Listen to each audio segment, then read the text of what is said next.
Just a moment, folks. There's a tech failure that's entirely my fault. Give me just a moment to correct it. I apologize. Sorry, Dixie, that was an awesome intro. In the meantime, I'm just going to keep talking while I look for a certain button I need to push.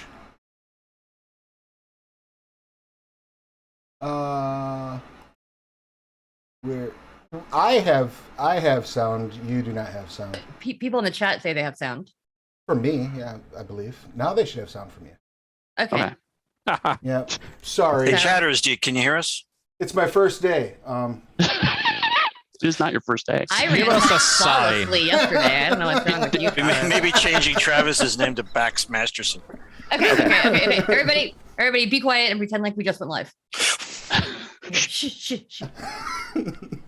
Hi, GenCon online attendees, and welcome to the What's Up with Onyx Path panel. We do this panel every year. We've done it at other cons like Virtual Horror Con and Onyx Path Con throughout the year. We're obviously doing it here because we like talking about what's up. My name is Dixie Cochran. I'm one of the in-house developers here at Onyx Path Publishing. I'm in charge of Chronicles of Darkness, Exalted, and the editing department. And with me are my co-hosts of the Onyx Pathcast, Eddie Webb. Hello. Matthew Dawkins. Mellow. Of course, our wonderful boss, Rich Thomas. Hello. With his silver bell. And now we start the festivities. And also joining us today is Travis Legg, who is our Scarred Lands, worked on a lot of our mage stuff, etc. And the master of technology, as we have all seen this morning. I like how my second time running tech yesterday was flawless. Yes. Flawless. It really was, too. I don't know what you're talking about. This went perfectly because there was nothing that happened before the time Dixie started Like talking. a perfectly cut diamond. Whereas Travis's was a lump of coal. It was. So are you saying that we should panel very hard? I think that means that we should put Travis under more pressure than he's already under. Under It's pressure. Cool. Done. Let's do it. Okay, all right. Burns a building down, splits a family in two. Puts people on streets. People on streets. We're gonna get sued. Okay, stop. Welcome to Karaoke Tower. I'll name a song. We'll sing it for you. I mean, yeah, that's pretty much my personality. So, Rich, do you want to kick us off? Tell us what's been going on over the past year since last Gen Con. Well, hello, everyone, and thanks for coming to the panel. So this is, of course, what's up with Onyx Path, and what has been up with Onyx Path has been really rebuilding after the 2019, 2020, two very tough years for our creative teams. There was a lot of upheaval and upset, and then the sort of existential crisis of COVID, which we're not out of yet, has messed with our ability to create for a bit, and people have been coming back, and they've been feeling better, and they've been making a lot of games and fun things. So it's been pretty cool. It gave us a chance to focus on a couple different areas that we've been talking about for a while, but really put some emphasis there, like the VTT platforms, and of course we've been continuing with our Kickstarters, including one that is coming up, which is for the deluxe Werewolf 20th Anniversary Edition Apocalyptic Record. And, hey, you said all the words. I have trouble saying all the words. And we actually have a pre-Kickstarter page for that. You can sign up and then get notified for when it starts on this coming Tuesday. So you don't have to worry about you might miss it, which a lot of people do, and then we hear about, oh no, I missed it. I can't believe I missed it. Sign up on the pre-Kickstarter page. It will alert you. I don't know how many times it alerts you, but because it's the first time we've used one, but it has worked for a lot of Kickstarters, and we think it'll work for us too, and work for you, all of you who are interested. So I believe in honor of the 20th anniversary edition, it will alert you 20 times. 200. And then one of the things you might have noticed all of the last month is that a lot of our Kickstarter projects from the previous couple of years are now coming into fruition. And so we've had a run of really great core books for Chronicles of Darkness. We've got just recently, just this month, we had Deviant, the Renegades, and we just put out last Wednesday, or this, whatever it is, 2 days ago, 3 days ago. Where are we? What time is it? Mummy, second edition. So it's and Hunters, and then Hunter's gone to backers, right? Right. We've got the corrections back, and we haven't. And we're close to getting the corrections back and getting that ready to go out as well. Yeah. And that'll be a next week job as of right now when we're recording. And Ghost Hunter's print-on-demand version is also, I think, percolating at drive-through. So another decent book for your fun for World of Darkness versus Chronicles. So lots of things happening. Then the it was just something about what was I saying? It went through my head and out. I'm sure it'll come back when somebody's saying something else. But we're really happy to be able. Oh, here's what it was. So the effects of COVID are still being felt, and one of those effects we've been talking about for a couple of months now is that the supply chains and the supply systems and the shipping systems and printers, it's all fakakta. It's all messed up. Mostly because can't get certain paper from one place, then there's a run on paper, so then they're out of it. Various machine parts, which they require for the big printing machines. Those things have to get fixed, and they can't get the parts.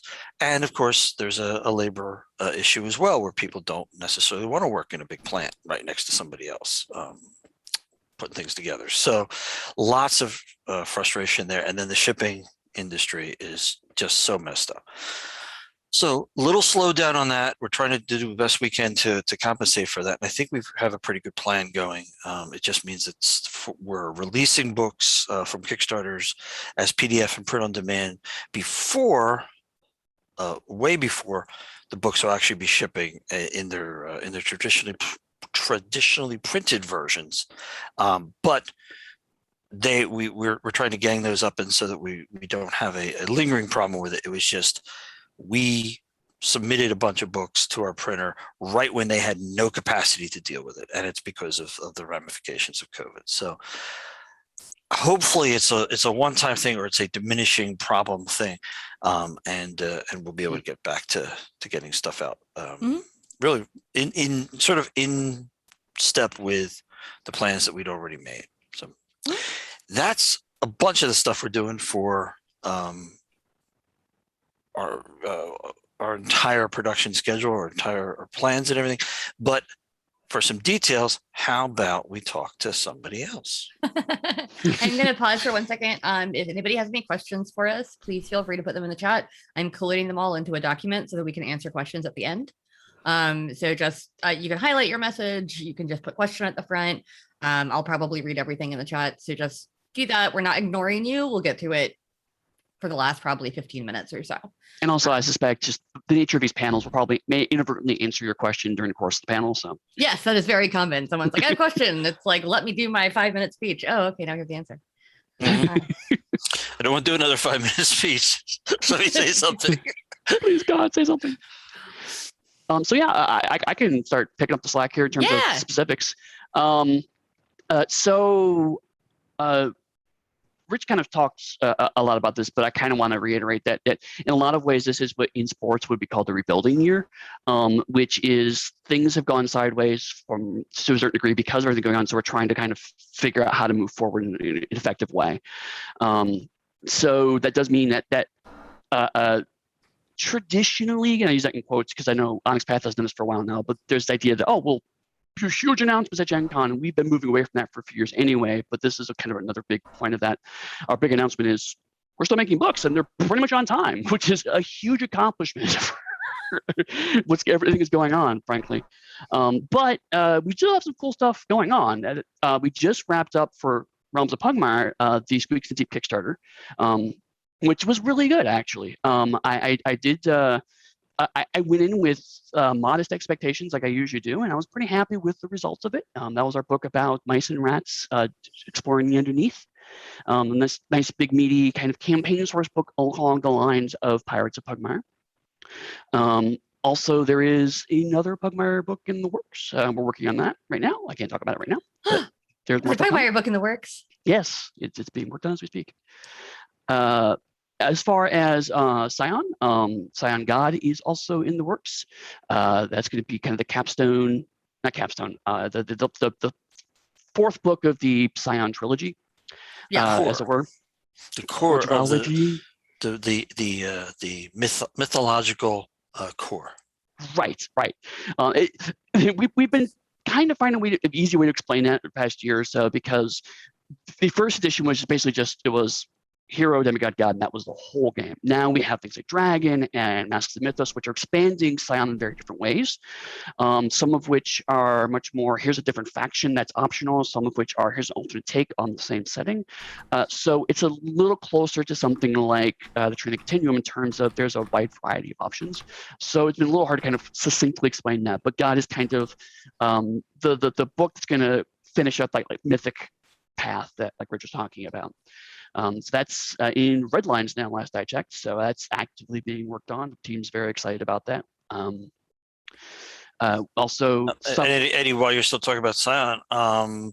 I was talking to Brian Jenkins just this last week about the Scion TV show that we announced a few months ago, and he is still fine-tuning and working hard on the script for the first episode. He has the entire series, the first year, I guess. I don't know if we're calling that the series, we're calling that the year, but he's got whatever the first idea of this story arc would be completely worked out. He's now working on the actual script for the first episode, talking to a lot of other writers and talking to a lot of I don't know what to say, actors, talking to actors, those people, and directors, people who, actors, directors, all that sort of stuff. So it's a pretty exciting time, but best boys. It is all stuff we're definitely not announcing. Right.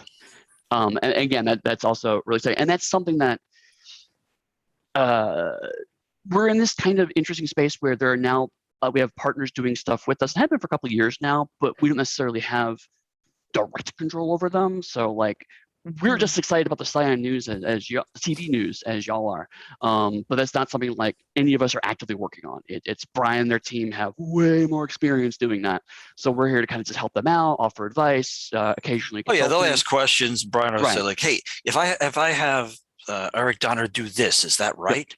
And then I'll take that back to the key devs and say, "Hey, I have a question about that," and kind of hammer things out. So kind of we want it to be as authentic as possible to what Brian wants to do. Yeah. Also, just to like put a button on that on my end, because they've also announced the Exalted TV show that's in the works. I know there are quite a few people who were like, "This production company's never done anything," and it's like, look at all of them individually. Right. It's a new production company, yes, but that's like looking at Onyx Path 10 years ago and going, they haven't put out any books, when Rich has been in the industry for forever. So like way too long. They know what they're doing. They have assembled a really good team, and that's what's important. Like, it's not important that Jenkins and Tate has done anything so far. It's important that all of them know how to do their individual jobs. Right. Like, new production companies get formed all the time, new publishing companies, etc. And if you have a team of industry vets, it's a legit publishing company, even if they haven't done anything. Because that is something that, like I said, every time there's like some Jenkins and Tate announcement, there's always somebody who's like, they're not a real company. They don't have any credits, and it's like, they're new. It's a lot like video game companies, where a video game company will do a project, they'll lay off for a bunch of people, or a bunch of people will leave, and then they'll form a new company and get a brand new game. Yes, that's the first game for that company, but it may be the third, fourth, fifth, 10th game for that team or portions of that team. Exactly. So yeah, I wanted to like say that out in the open, because like every time the TV shows get mentioned, someone's like, "It's a scam. They're a fake company." And it's like, first of all, we've talked to them. Like, you think we're stupid enough to sign a deal with a fake company? Second of all, no, they're not. If the audience is particularly curious about the pedigree of people working on the show, you can always check out their Internet Movie Database pages, which I'm sure will show you that they have a thing or two under their belt. Oh yeah.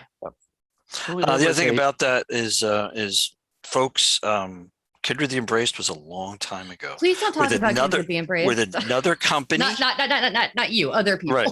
With another company, which was the original White Wolf, and it really has nothing to do with how these TV shows are going to be made. The way TV shows are made isn't even the same anymore. Yeah. There was no streaming back then. Yeah. So understood that's a point of reference. and it was either a great thing or an awful thing for people, but it really doesn't apply to what is happening with the creation of either one of these shows, or any TV show that's made today.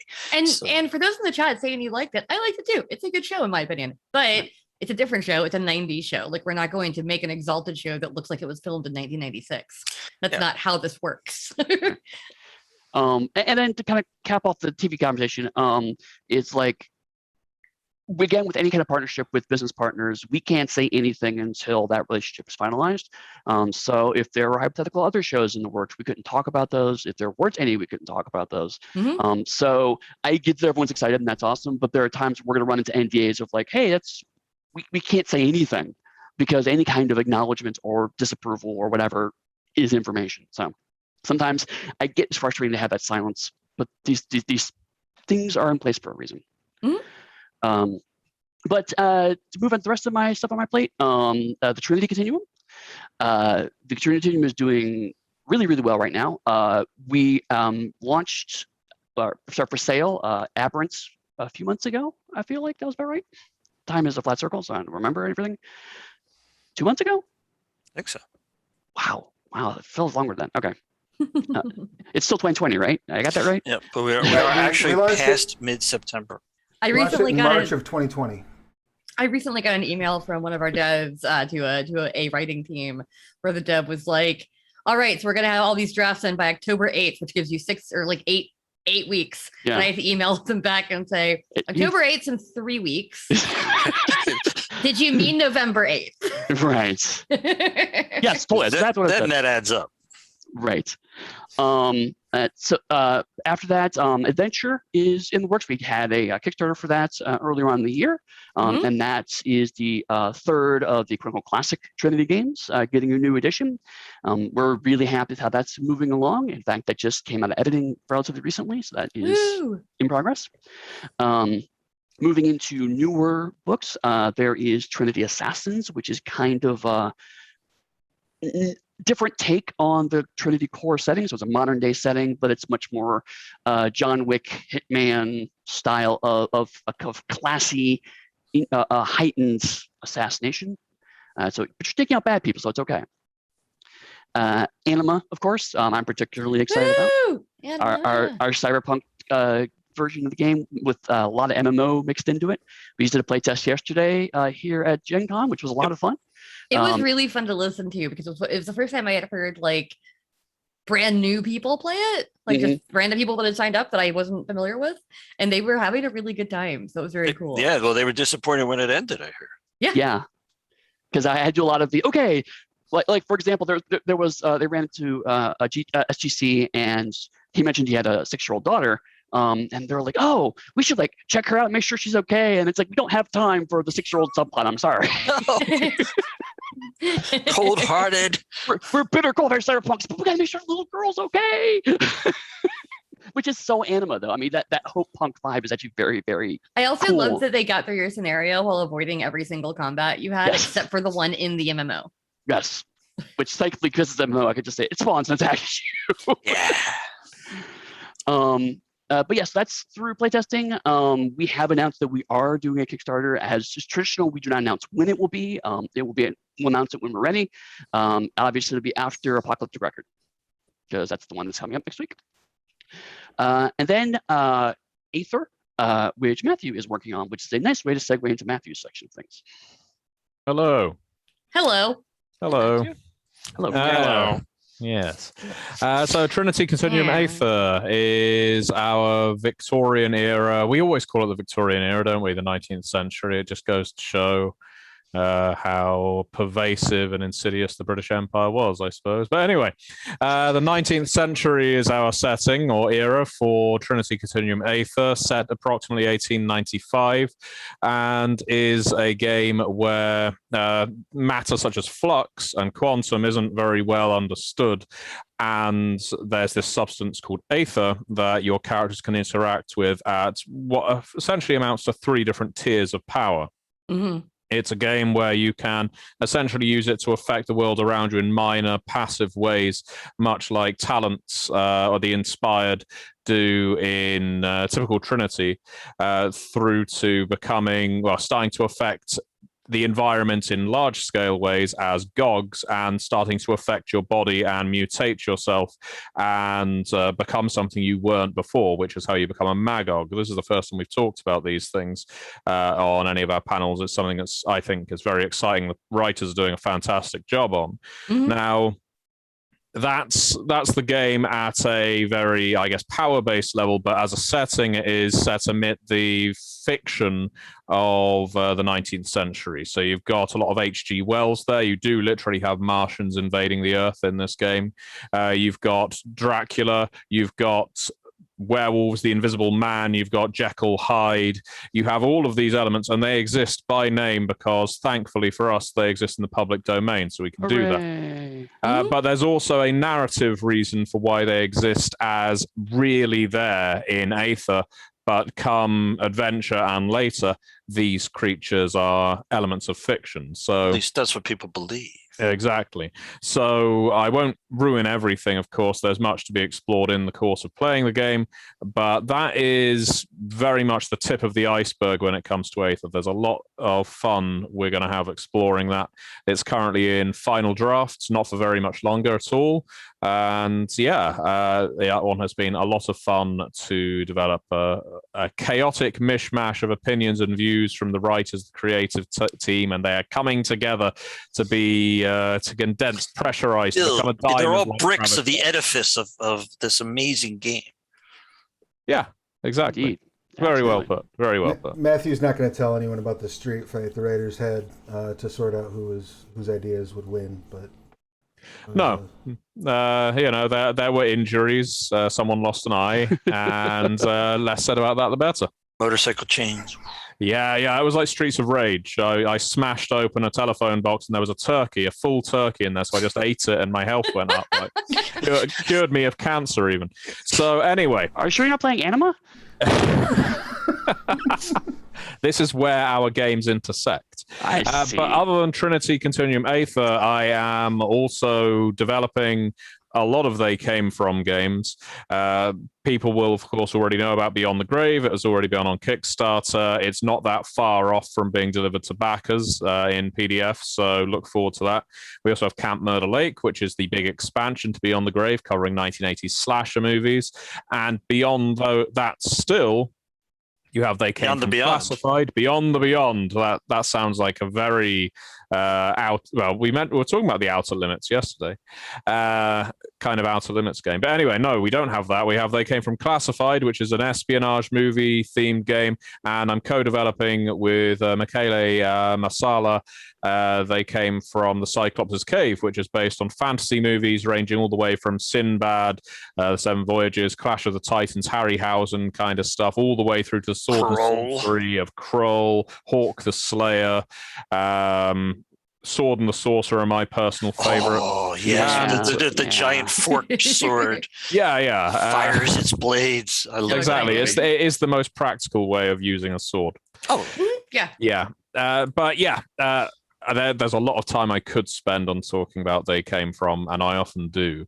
But the only thing I really want to say at this time, beyond any questions people might have, and by all means post them in the chat, is we handle each genre in They Came From in a different way via the system. We went into this a little with the Story Path Q&A yesterday, but we have things. So, for instance, in Cyclops' Cave, we wanted a way to evoke magic, the ability to use magic in the They Came From setting, and we didn't want to just suddenly start throwing in gifts and the like from Trinity. So we've managed to wrap magical effects as magical special effects into the cinematics chapter. I'm so happy that worked out. Yeah, they function in the same way as cinematics in the sense that you purchase them with your rewrites. Therefore, you need to fail several times in order to pull off your increasingly outlandish special effects that are your magic.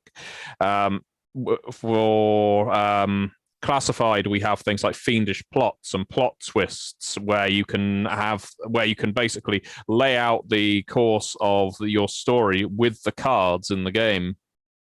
So it's a different way of building a game. It's a different way of implementing a twist. There's an air of fiasco to it, but it also plays into that idea of villains returning for sequels, spies becoming double agents all of a sudden because the twist is the person who's been working for you has been a villain all along, or vice versa. Oh, the old gun move.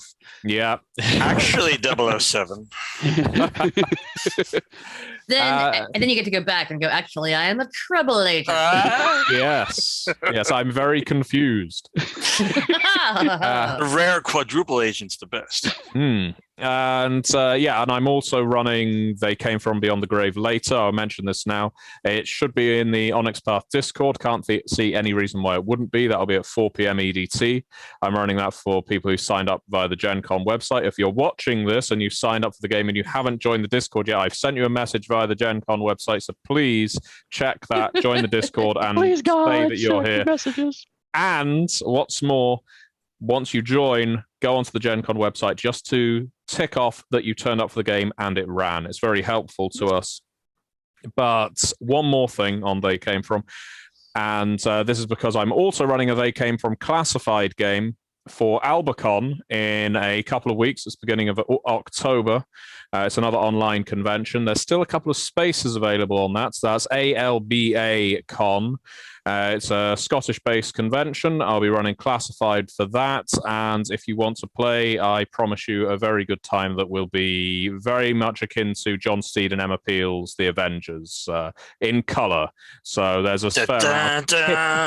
You have a good time, or Matthew will personally come to your house and apologize. Yeah, I give you my solemn vow. And I'm not done. And when we're talking about the two that came from, the one thing I did want to mention, and it's just a mentioning, and it's because this is the What's Up at GenCon panel. We always try to say something that's people don't know already. And there's a really, really good chance that when we do the Kickstarters for They Came From Classified and They Came From the Cyclops Cave, that it's going to be a double feature. Cyclops Clave is a werewolf crossover now. Double feature. Double feature. Yep. And that both books will be Kickstarted at the same time. So I think we're going to have a little bit of fun with the idea that it's a double feature. So imagine it's a double feature. Imagine that you are going to see Octopussy because it's the most ridiculously titled James Bond film. But before it starts, you have to sit through Sword and the Sorcerer.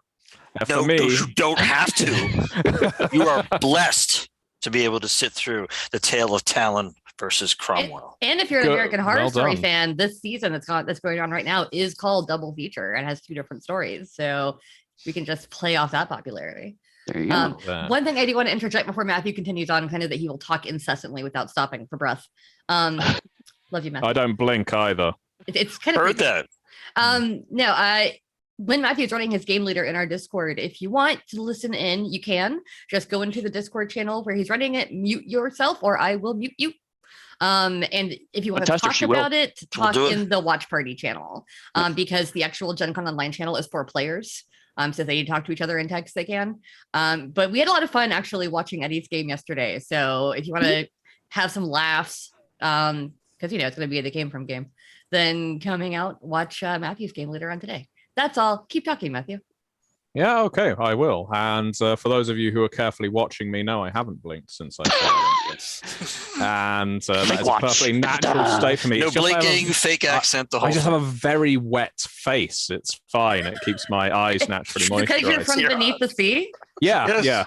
This is nicotinating membranes in there.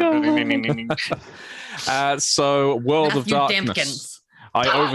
I oversee the World of Darkness by way of Onyx Path Publishing, and we are very close to issuing the last, as we know it, of our stretch goals for Cults of the Blood Gods, being Forbidden Religions. Yes. We are currently going through the first proof of that book, so look forward to that one being released in the not too distant future, providing it passes approvals with muster. I'm sure it will.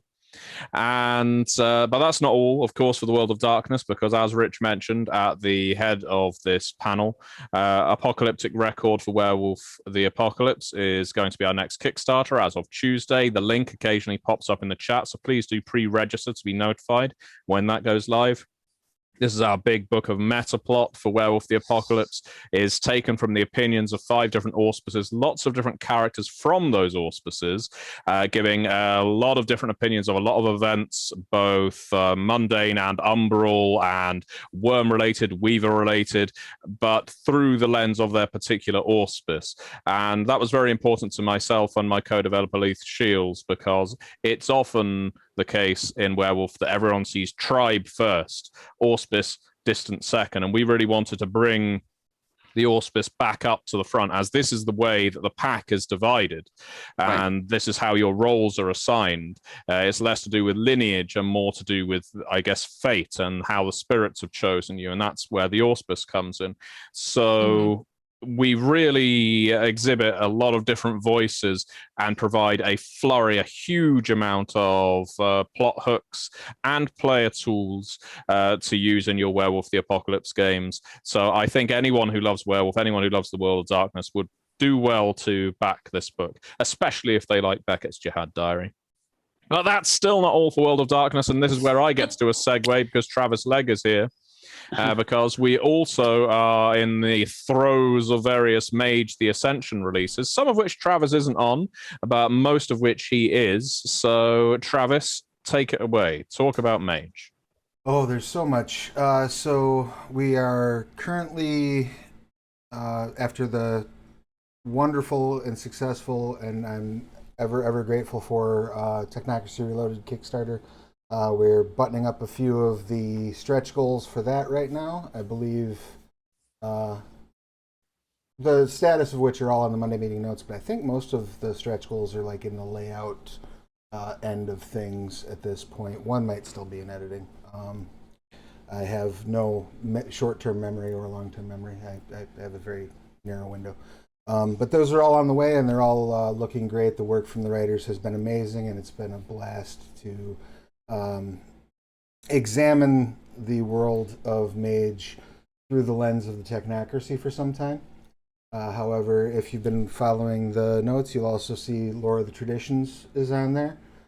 So we got to bounce back to more of the traditional view of the world of Mage the Ascension, but bring some new perspectives into play, I guess, without giving away too much. The writing team that we've had on Lore of the Traditions has been just incredible. And we've gotten a chance to really dive into the meat of who these traditions are through the eyes of the cultures that would make them up, being able to look at them through a lens that frankly wasn't available to the authors when Mage was created, due to a number of reasons. And so to expand that world and take fresh perspectives of it through those points of view and through those life experiences, and to watch that blossom has been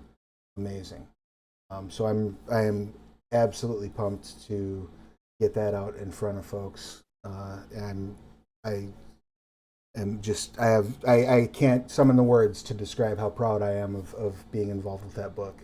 The authors really have, it's been mind-blowing and a true blessing to be able to work on it. So I look forward to the day where I can start sharing that with you at home. And you should too, so keep an eye on the Monday meeting notes for where Lore of Traditions is going.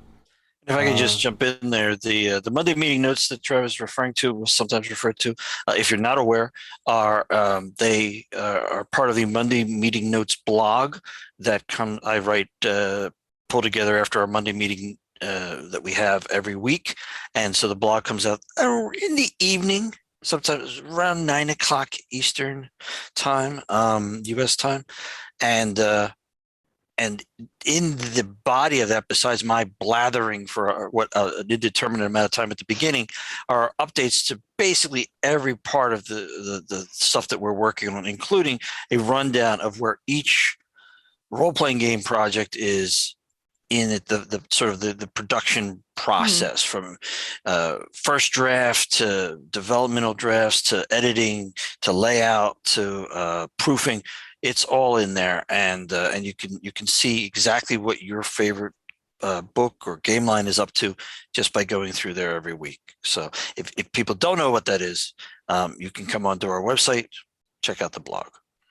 Definitely, and that's where you'll find a lot of your answers to when's this coming out and what's going on with this. It'll be right there in that lovely list. I believe right after or right between the media section, like right between the media and the.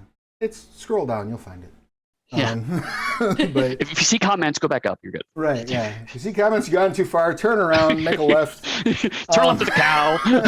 Reason to celebrate, which we do weekly. Right. Celebrate something.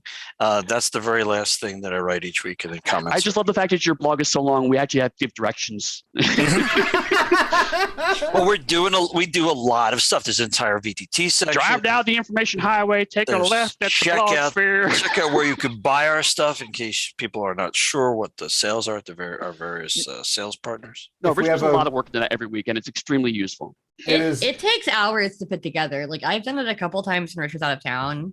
Or when he couldn't for whatever reason. And the first time I did it, I was working I was always kind of like, why doesn't this go up to like 10 p.m.? I don't understand. And the first time I did it, it took me until like 9 o'clock at night to get it all together. And I was you write 10,000 words. That's why. Also because you have to like put in all like little page breaks and like pictures and make sure they're the right size. The damn thing is pretty much manual because of the program we use. Yeah.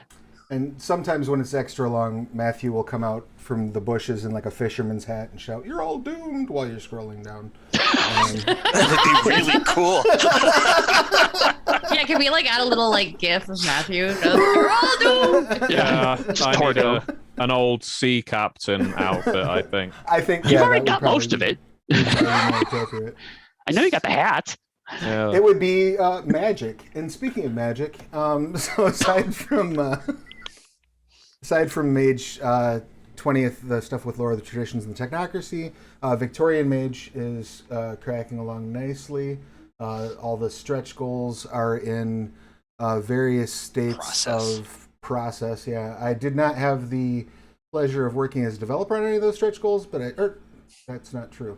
I think I worked on the Jumpstart. I had to stop for a second. None of us know what books we've worked on at this point. That's just like a part of this job. Well, it's extra confusing because I've worked as a writer on most of the stretch goals. Right. So. No, I have legit picked up books off tables at physical GenCon and seen my name in them and go, really? The hell did I do? When did I edit this? My favorite moment was Dixie and I have recorded a Deviant deep dive, which will come out next week on the Onyx Path. And I was hosting that and I was asking a bunch of questions. Dixie's like, yeah, and the fiction you wrote. And I was like, did I? Oh, right, I did write Yes, he wrote the chapter fiction for Deviant. Oh my God. So yeah, no, it is so funny. Like when you work in a creative industry and you're just constantly churning this stuff out, sometimes it's very easy to be like, did I do that? Is that a thing I did? Was I on that? Yeah. And also it's the kind of that, can I talk about this yet? Okay, I did that thing. Did I do that thing? Can I talk about the thing? Yes, no. Okay, did I do that thing? There's a whole matrix of questions you have to go through in your head. Yeah.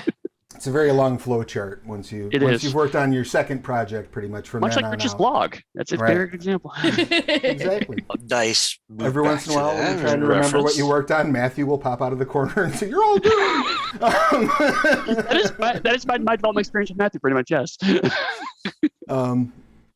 Yeah, I think that's everything on the mage deck. If I'm not missing something incredibly important. I have an idea for a segue. Oh, you mentioned the successful Kickstarter for Technocracy Reloaded, but we had another nicely successful Kickstarter for Exalted Essence. Yes. You're gonna throw it to me? Boom! Absolutely. Boom. I will figure out a way to throw it back to you for Scarred Lands, Travis. I promise. That's all right. We can ping pong this thing all day. Yeah, so Exalted Science is a project that was one of the first things that I kind of started talking about when I joined this team. Mostly with the Exalted devs going like, what if we did an easier version? Like, what if we just made one that had fewer rules? And it turned out that everybody had that idea set like at different times and had already thought about it a whole lot. So put a really good team together. We put together a book. It is a newer version of the system. Obviously, it's still storyteller system, but because we stripped a bunch of stuff out, and also just tried to like simplify it where we could, while still making it feel like Exalted with the rolling thick handfuls of dice and whatnot, and doing big epic things with your big epic swords, and Rich turning into a bear. Because that was I did fun. that. Yeah. Yeah. So props to Neil Rubin Price and Monica Specca for their development of that book. Props to the whole writing team. The Kickstarter did really well. It was just under $350,000. We are in like post Kickstarter development on it because obviously once we release a book with a bunch of new rules to the general public, they're going to find things in it that we're like, oh, we should clarify that. So we took a lot of feedback during the Kickstarter, which was super helpful, and we are working on implementing it. In fact, I think Neil is working on it literally as we speak, which is very cool to know that they are working to get it out there. And then once that's done, it'll go to editing and everything. I'm very, very excited to see that actually become a book. Of course, we've got other Exalted things in the works. We have Exigence that is just kind of like hanging out right now, ready to go. Super excited about Exigence. We have Across the Eight Directions getting finished up. Rich has a hardback copy of Heirs to the Shogunate in his hands. Nice. I don't even have one of those. That's awesome. So if I can make it like into an animation, if I do this, Just like wiggle it. I'm gonna eat you. Earthquake. No, look, they're fighting. Don't fight me. You gotta go slow so we get the Ken Burns effect on it. One thing that kind of crosses over with the fact that I do editing is that a lot of times people will like ask if like they'll kind of go like, oh, this thing's been editing for forever, and like a lot of times the thing that's been editing for forever is just sitting there waiting for an editor. It's not that an editor's been working on it for like 8 months. It's that it wasn't the priority project, so it is hanging out for right now. That doesn't mean that it's not a thing that we'd like to get edited, because we would, but it just means that I'm waiting. So currently in active editing, I do also have Crucible of Legend, the Exalted Storyteller Guide. We were really excited about that one. The Exalted Core is fantastic and huge, and also doesn't really have a storytelling chapter. So we wanted to have a separate storyteller guide so that people could get ideas for how to run their games, get ideas for how to streamline things, how to poke rules if you need to like, mess around with stuff. The editor on that one, actually, I finally have an editor who is also a hardcore Exalted fan. Like a really good editor who also really, really, really knows Exalted, which is super fun, because when I give it to editors that don't know Exalted, it always goes back to Eric and Vance, and they're like, they don't understand this term. And I'm like, I'm sorry, I tried. There's a lot of Exalted out there. They couldn't read the entire 700-page core rule book. So yeah, I'm super excited with all that's going on with Exalted right now. We have a bunch of stretch goals from Exalted Essence. I'm actually one of the things that I'm most excited about, because people always ask for more physical rewards, is that we are working on like a messenger bag style thing with Nerdy Kepi. I'm wearing a dress from Nerdy Kepi right now. They're fantastic. I love them. And yeah, I'm excited to get a bag out there, because I know people are always like, I want pins, I want dice, I want bags, I want all kinds of stuff. So well, bags are great to carry your pins and your dice and all the many books and your gigantic copy of Exalted Third. Right, exactly. So that's what I'm looking forward to with that.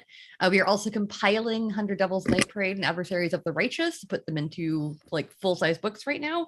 100 Devils is really cool, and the reason it's been hanging out for a little bit is because we are arting every monster in it, and that takes a bit of time. It literally is 100, I think. Like it's a lot of art. But that'll make it a really, really cool source book for Exalted, and a thing that we haven't really done before, which is kind of like a monster manual kind of situation for it. It gives you lots and lots and lots of pre-made monsters and adversaries and people that you can fight against, and also just some cool creatures that you can just hang out with and do stuff with. So I'm super looking forward to that. And Exalted, love Exalted. Past that, obviously I do Chronicles of Darkness.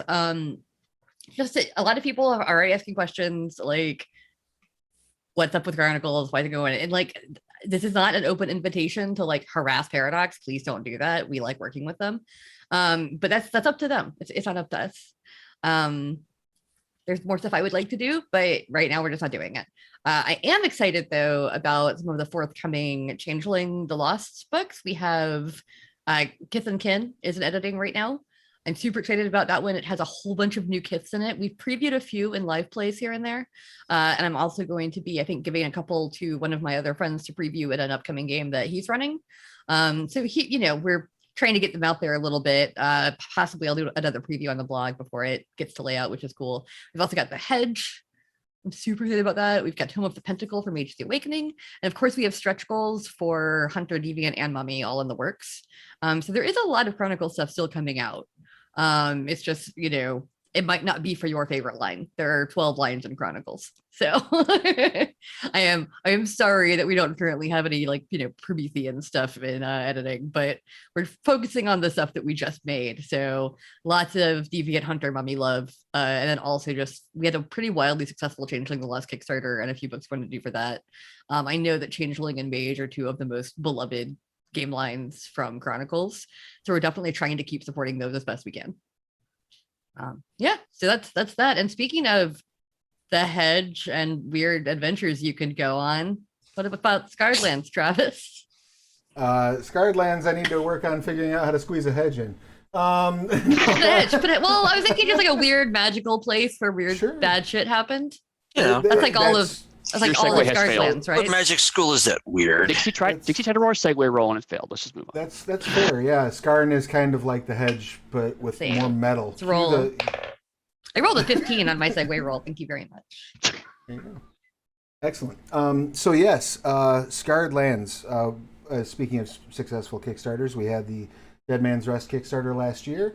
That book is currently in editing. We have also gotten the stretch goal that was activated for that, the Vigil Watch Kelder Mountains, which was very exciting for me because from the time that I stepped into Scarred Lands, we spent a lot of time, like with Yugman's Guide to Gelspad and with Vigil Watch, really sort of looking at the playable species that are not your standard fantasy groups. We spent a lot of time with the Ironbred. We spent a lot of time with the Manticora, sort of fleshing out, obviously Dead Man's Rust pays a little bit of attention to the Hollow Legionnaires. So we're fleshing out these species that are not what you're going to see in other D&D worlds so much.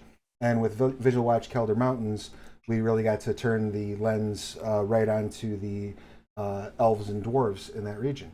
So that's very cool to be able to sort of see how they interact with the world of Scarn and how they play against sort of the typical tropes that you would see in fantasy. A little bit different. The relationships are a little different than you might expect. And they have some really cool history and backstory that we were able to dive into. And to tie it into Dead Man's Rust as being sort of the central event that is happening on Scarn right now and how that impacts even these cultures that are several hundred miles away from it. So that was super exciting, lots of fun to work on. We've got, I saw someone had asked in chat earlier about other official campaigns for Scarred Lands. And delete that question then. If you've missed it, when as part of the original Kickstarter was the Spear Ghost trilogy, and we're working on a couple of different ways without saying too much to bring that forth to you now in a couple new avenues. So keep an eye out for that. And Spear Ghost is up on Astro? Spear Ghost, or is it... I think, well, Gauntlet and Dagger I know are. I'd have to look to see if Ring is up. Right. On Astral yet. Astral Tabletop, which is a VTT platform that we've done a bunch of things for Scarlands because it was a convenient place to test that stuff out. Spear Ghost is up there, and also the jump starts for Aeon, Trinity Core, and Aberrant. Trinity Core, yeah. So if you wanted to get started with trying to play the Trinity games, there's 3 jump starts up there that you could play online using the Astro tabletop setup, which is a very easy one to get into. It's very easy, very Yeah. low barrier to entry, and they're pretty much plug and play once you log in. Mm-hmm. I don't want to cut in, but we are getting close to time, and Dixie's been stockpiling questions. So Can we do Oh, we the sure are. comments question first, because it's a little Yeah, bit of the I was going to toss it in. thing. Yeah, Yeah. yeah. Rather than wait for it, I don't want to Right. end on it. Yeah, so the question, we got a question on the blog. So if you Yeah. post on the blog, we do pay attention to these things. What has been the most frustrating thing about COVID for putting out books? What has been the most surprising, including they're not the same, assuming they're not the same thing? Well, I mean, for me, the most surprising has been the ramifications of just how much this has impacted everyone. And I suppose I was a little naive. Generally, it was really hard for our folks to just go, Yeah. I'm just going to work on stuff and ignore everything that's happening. And that's entirely valid. And because things were terrifying, and I don't think we remember how terrifying things were and how uncertain.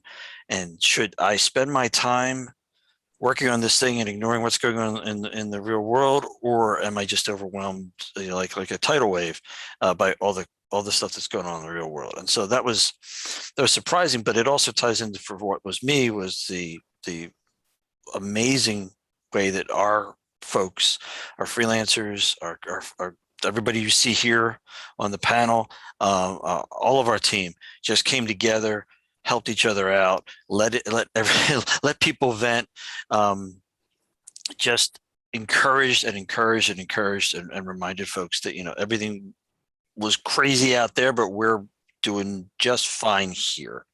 And it was a good, we did the town halls for all of our folks, just to talk to them and just let them ask questions or even just vent or whatever, because it was a very, very stressful time, and people performed admirably.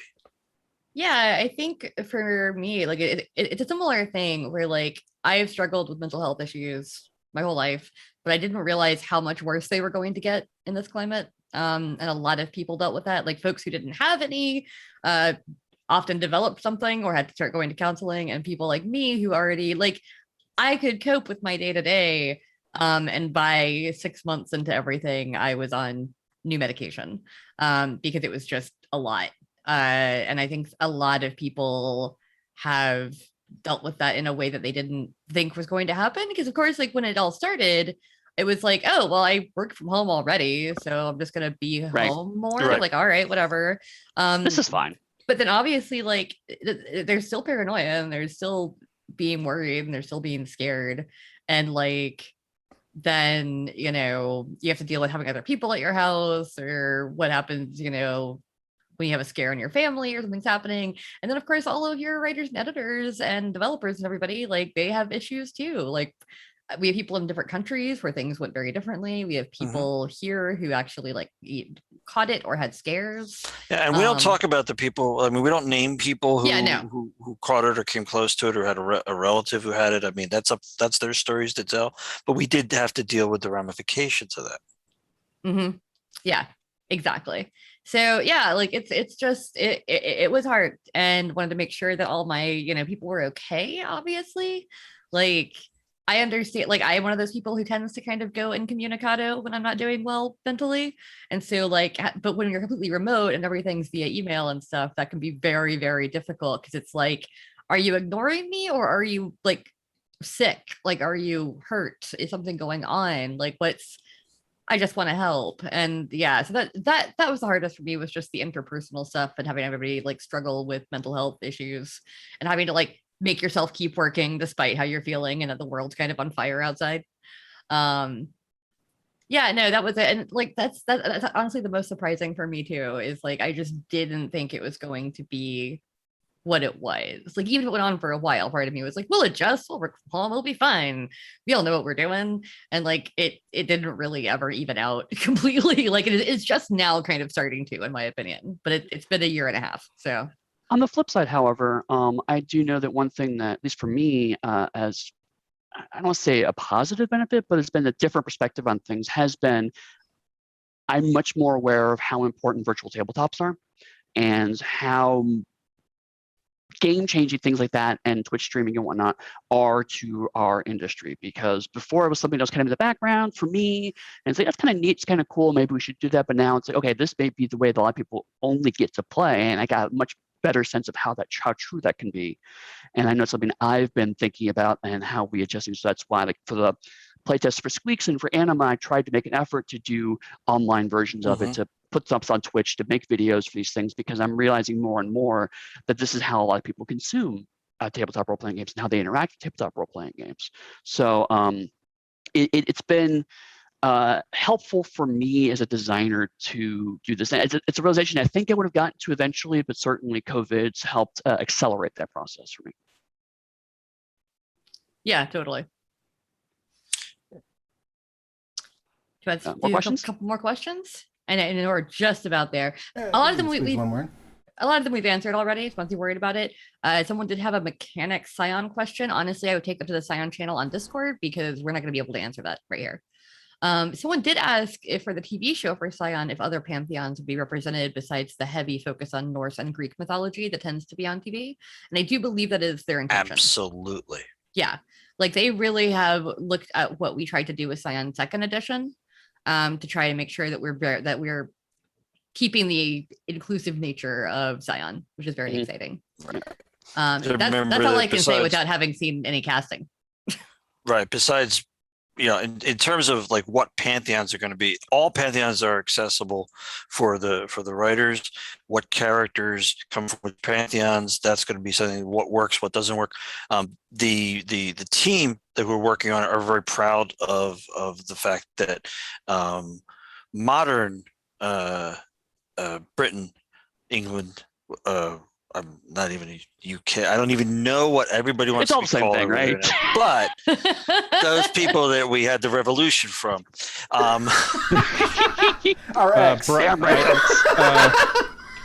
We currently go by Brexit Island.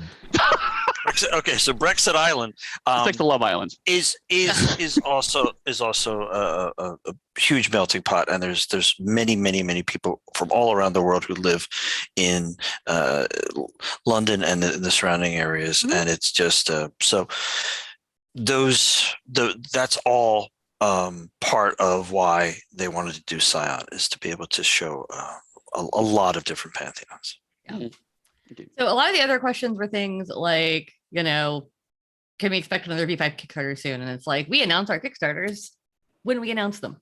Right. We don't talk about that stuff. We never have. Right.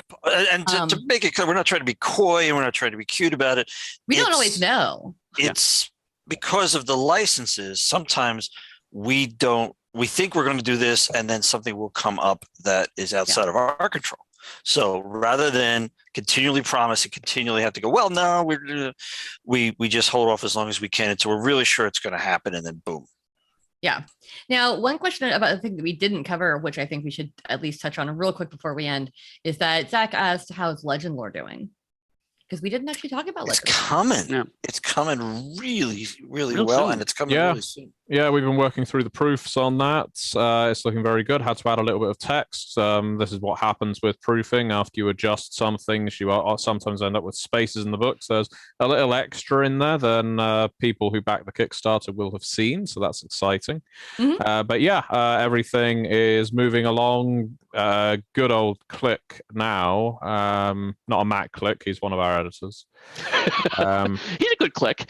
He's a good old Click. Yeah, he's the best Click.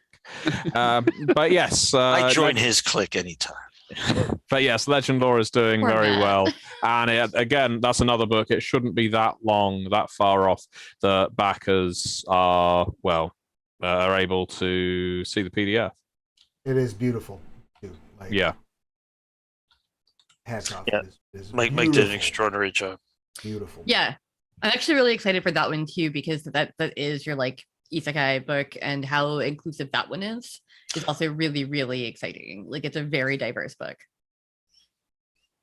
Also, you can point at it and say, hey, look, it's a Dungeons and Dragons ride if you're in your 40s.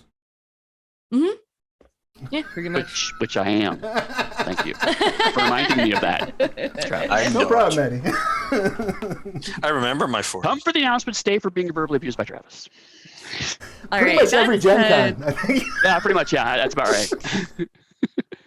That said, I think we're hitting time. So let's just go around real quick. Travis, where people find you if they want to talk to you more about Scarredlands or Mage? I am on the internet pretty much everywhere at Travis Legg.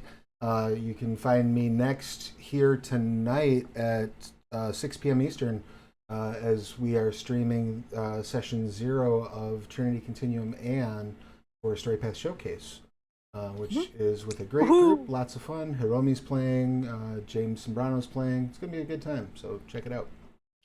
Yeah, I mean, Travis sends us a schedule every week for the Monday Meeting Notes blog, and it lists all of the actual plays and various other things like the StoryPath focus plays. I get those are actual plays, right? Yeah, the showcase. Yeah, so we do. Yeah, the showcase. Our session zeros are we build as a team. We build characters and decide kind of what kind of story we're going to tell, and then we do like a 3 to 4 art session story arc with those characters. So. And it's cool because we often will have people who have never encountered StoryPath or have played it once and it's a different game than what we're playing. I've written on several StoryPath books, but I don't know all of them. And sometimes I, to hilarious effect, get rules backwards between games. So you also get to show how to recover from GM screw-ups if you watch. Useful skill. It's a fun... Have you not written on Scion? I have written on Scion, but So you have written for, oh no, you haven't written for DRE. I have not written for DRE. Okay. I was say I thought you had written for all StoryPath games, but yeah, and I keep forgetting Scion because it was on Once in Future. Oh. So I don't think of that in the same way. You know what I mean? Like I Fair forget enough. that's a Scion. I was just like, no, that can't be right. But yeah, short story long. Tune into the StoryPath Showcase. It's a lot of fun. Anyway. Yeah. Yes. Go ahead. Sorry, do you have more? I was just going to pass it off to whoever wants to go next, I guess. I was going to, Eddie, where people find you, follow you. So if you want to find me, remembering Travis's career rather than my own, you can find me on Pugsteady at Twitter, where I post news on upcoming projects. My website is pugsteady.com. You can also find me, as well as my co-hosts here, Dixie and Matthew, on the Onyx Pathcast every Friday at noon. Every Friday. We talk about Onyx Path sometimes, and other stuff most of the time. Yeah, I talked about my cat a lot this last episode. So. But it was the rambling episode. Yes. It was the rambling you're episode, allowed so it was to do by that. design, even though it was not the initial design when we started the episode. And then you can find me along with my friends here at the Onyx Path Discord. Matthew, what about you? They can find me on MatthewDawkins.com. They can find me on Twitter at DawkinsMP. And like everyone else, I'm on the Onyx Path Discord. Don't be afraid to tag me if you want to discuss the They Came From games, and especially if you want to talk about recent releases such as Mummy the Curse 2nd Edition, which as of this week has been released in PDF and print on demand, and I'm very, very happy with it. You can find me everywhere at Dixie Cyanide, on Discord at Dixie Cochran, hanging out, podcast channel, all that stuff. And Rich, tell them where to find you, and then say the thing. Say the thing that plays us out. Okay. Rich T at theonyxpath.com. Also, like we mentioned, the Monday Meeting Notes is a really good, the comment section on that. I try to reply to just about everybody on the comment section in the course of the week. So even if you don't want to read it every week, pop in if you have a question and just pop them on the comments. The one question we put out about COVID, that came from the comments. So we do read and we do. Would you read the comments? I was happy about it, but would you read it? Those are the basic places you can reach me. And then I just want everybody to remember one. Oh no! What the hell was it? That's many paths and worlds. One world path thing stuff. You just forget your own slogan. It's the old age. This has been the What's Up with Onyx Path panel, and thank you everybody.